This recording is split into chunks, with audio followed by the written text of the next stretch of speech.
saya diminta oleh Bapak Wali Kota waktu itu, Bapak Jokowi, untuk membuat sistem BPMKS atau disingkat Bantuan Pendidikan Masyarakat Kota Surakarta.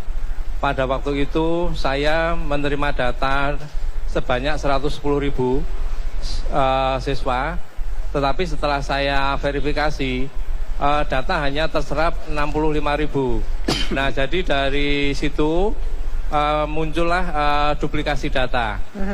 Karena muncul duplikasi data, yang seharusnya anggaran yang dikeluarkan oleh Pemkot Surakarta sebesar 23 miliar, itu hanya terserap 10 miliar 600. Kurang lebih seperti itu tahap-tahap awalnya. Setelah itu pada tahun 2012 BPMKS diadopsi oleh Bapak Joko Widodo, dirubah menjadi kartu pintar. Nah, itu asal mulanya adalah kartu BPMKS Surakarta. Baik. Terima kasih. Itu meliputi apa saja sih Pak Wahyu dari BMPKS itu dengan buku pintar, apa bedanya?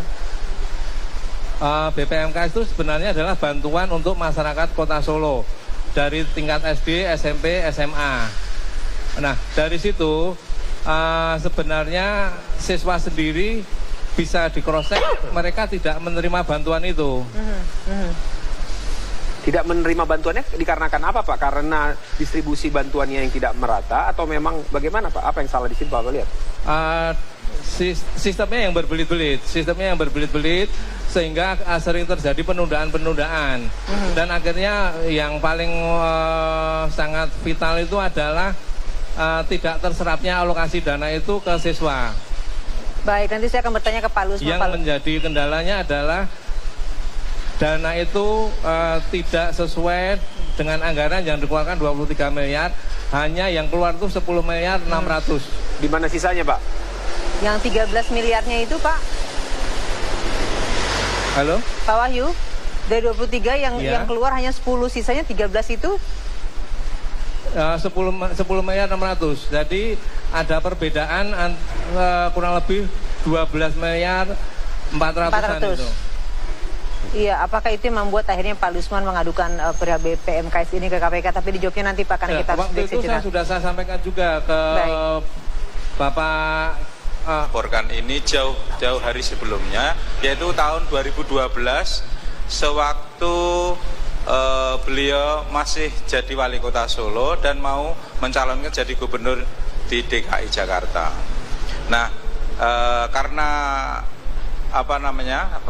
karena kebocoran tersebut, dugaan korupsi yang dilakukan tersebut, maka kami tidak rela sebagai masyarakat Kota Solo, sebagai sesama warga kota, kami merasa malu, merasa prihatin, sekaligus kecewa terhadap beliau karena orang Solo itu sama sekali dilarang berbohong, apalagi sekarang menggarong uang rakyat, menggarong uang umat Islam, uangnya fakir miskin, yatim, piatu dan sebagainya. Ini saya terpanggil untuk meluruskan ini semua agar kalau memang digarong uangnya jangan sampai nanti dimakan, kalau bisa dikembalikan ke masyarakat Surakarta. Tetapi modus operandi ini kami yakini itu juga dilakukan sampai di Jakarta dengan kartu-kartu yang sama ini, dan sekarang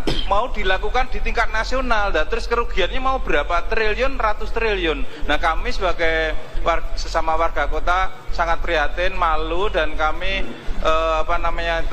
memohon agar ini semua diluruskan agar masyarakat Kota Surakarta, Jakarta, dan Indonesia terselamatkan dari modus operandi penggarongan uang rakyat dan uang umat Islam ini. Terima kasih. Pak Ali, modusnya seperti apa Pak Ali? Modusnya itu, tadi Anda katakan modus penggarongan uang ini. Ya, jadi seperti yang dijelaskan oleh Pak Wahyu tadi, jadi ada program yang bernuansa sosial, bernuansa charity, tetapi sebenarnya di balik itu dia menggarong dari sana dengan penggandaan siswa misalnya dan sebagainya. Lah, penggandaan ini kan kemudian